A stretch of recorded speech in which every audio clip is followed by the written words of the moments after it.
Alright, so I just did the Sierra 300 LS chain tensioning adjustment, and now we're going to do the KTM 690 Enduro R.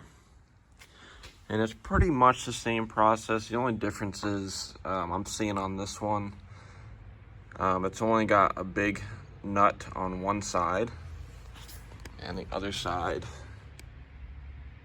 is not a nut. So I'm assuming we're just going to loosen this 32 millimeter head bolt here.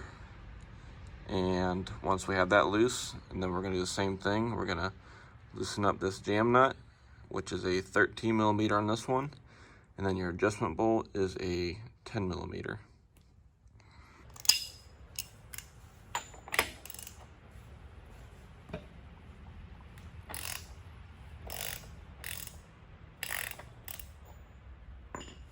On this one, we don't have a clear dot like you do on the Sierra 300, but there is like the indent hash marks on the adjustment block, and then there's like these little half cutouts. There's 1, 2 there. So I guess you're going to go off those, and then if your first indent here is getting to this past this back one here, it's time to get a new chain or take a link out. So loosen up this jam nut. So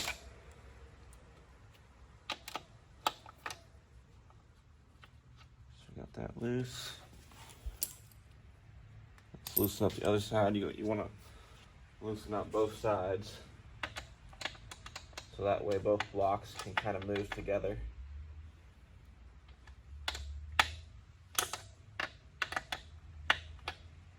So right now I just loosened up the other jam nut. That's a 13 millimeter.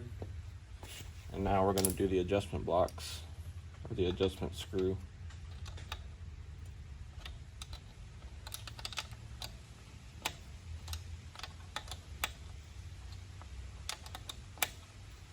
I'm going to move this back indent here to line up with the beginning part of this one on the swing arm. And then I'm going to match the other side as well.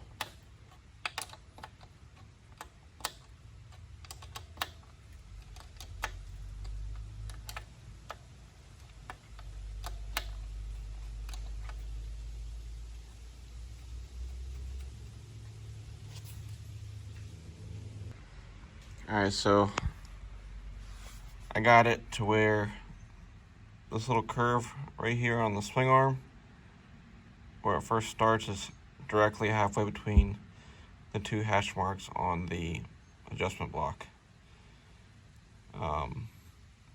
This hash mark here, trying to get it halfway between the little half moon shape here, was just a little bit too tight.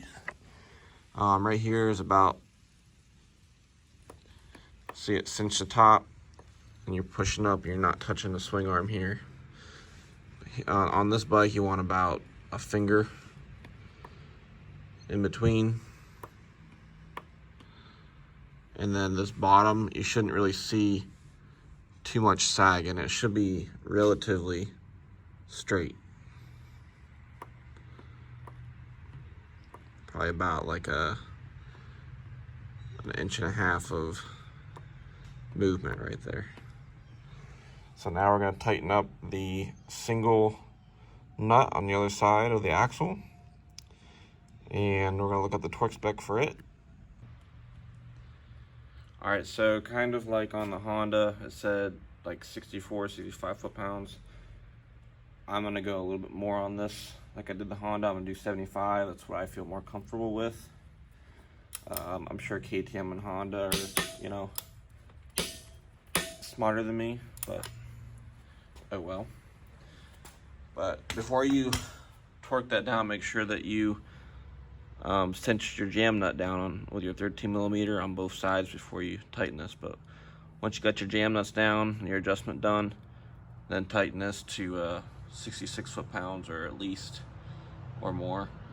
You don't go over 80, I would say, for the maximum. But that's it.